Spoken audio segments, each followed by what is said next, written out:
अस्सलामुअलैकुम फ्रेंड्स, मेरा नाम है अयान और आप देख रहे हैं इन्फो वर्ल्ड।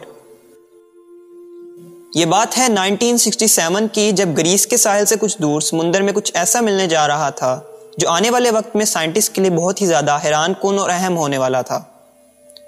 दोस्तों, 1967 में निकोलस फ्लेमी नामी एक आर्कियोलॉजिस्ट ग्रीस के साहिल से थोड़ा दूर एक आइलैंड पर गया जो एलाफनोसिस के नाम से जाना जाता है।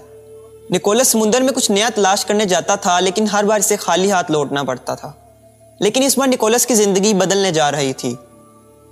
दोस्तों, समुंदर में कुछ गहराई में निकोलस की नज़र चंद ऐसे पत्थरों पर पड़ी जो दूसरे पत्थरों से काफ़ी अजीब दिख रहे थे। इन पत्थरों की शेप रेगुलर पैटर्न में थी, ये किसी भी तरह नेचुरल नहीं थे। इन पत्थरों को देखकर निकोलस को अजीब लगा और इसने और डीप जाने का फैसला किया। और वह जब ज़्यादा गहराई में गया तो उसे एहसास हुआ कि रेगुलर शेप के पत्थर कुछ और नहीं बल्कि इमारत की बुनियादें थीं जो हज़ारों मीटर पर फैली हुई थीं। निकोलस को कुछ समझ नहीं आ रहा था आखिर समुंदर के इस हिस्से में पत्थर क्या कर रहे हैं, लेकिन निकोलस को पूरा यकीन था कि उसने समुंदर के इस हिस्से में कुछ खास तलाश कर लिया है, लेकिन इसकी हकीकत जानना बहुत ज़रूरी था।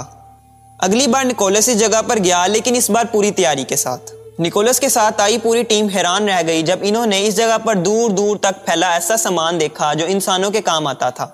मिट्टी के बर्तनों से लेकर कदीम औजार भी इस जगह पर बिखरे हुए थे।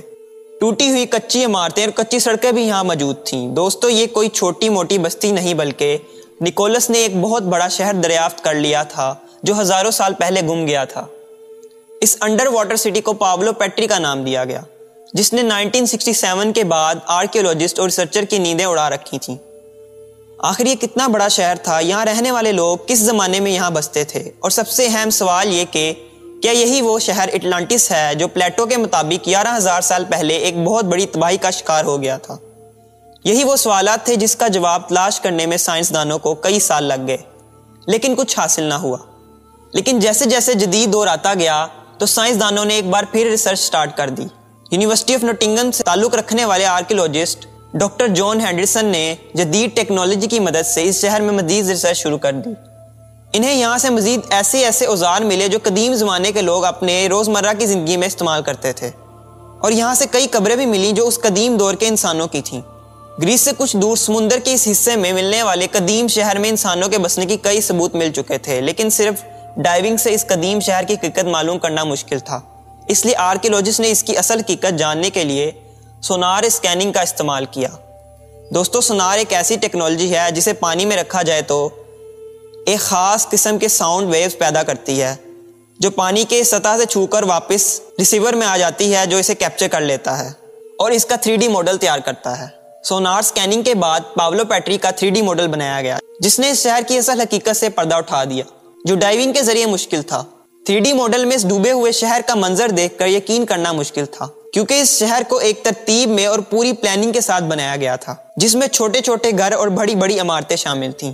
ये शहर एक खास तरतीब में बनाया गया था, जैसा आजकल के मॉडर्न सिटी बनाई जाती हैं। दोस्तों, ये पूरा शहर 20 एकड़ पर फैला हुआ था और यहाँ अंदाजे के मुताबिक 5,000 से ज्यादा लोग रहते थे।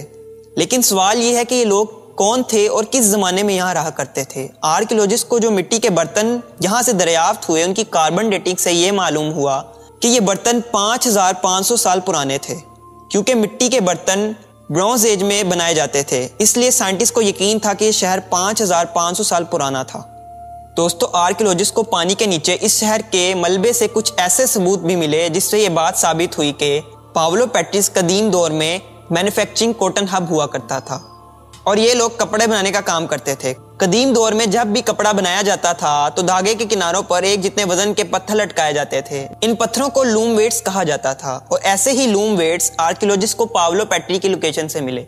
लेकिन फिर ऐसा क्या हुआ था जिस वजह से ये शहर रातों रात समुद्र में डूबकर गायब हो गया। एक रिसर्च के मुताबिक पाब्लो पेट्री एक बहुत बड़े जिल्ले का शिकार हुआ था जिसने जमीन को पानी की सतह से नीचे कर दिया, जिस वजह से इस शहर का नामो निशान एक ही झटके में खत्म हो गया। लेकिन एक सवाल वही मौजूद है कि क्या यही वो शहर एटलांटिस है जिसके बारे में ग्रीक फिलोसोफर प्लेटो ने अपनी किताब में लिखा था। और अगर ये 11,000 साल पहले तबाह होने वाला एटलांटिस नहीं तो वो शहर कहाँ गया जिसमें प्लेटो के मुताबिक ऐसे लोग रहा करते थे जो बहुत ताकतवर थे और अपने आप को खुदा समझते थे। दोस्तों, आज की वीडियो में बस इतना ही। अगर आपको ये वीडियो पसंद आई हो तो लाइक करें और ऐसी और इंटरेस्टिंग और इन्फॉर्मेटिव वीडियोस देखने के लिए चैनल को सब्सक्राइब करें। मिलते हैं नेक्स्ट वीडियो में, तब तक के लिए अल्लाह हाफिज़।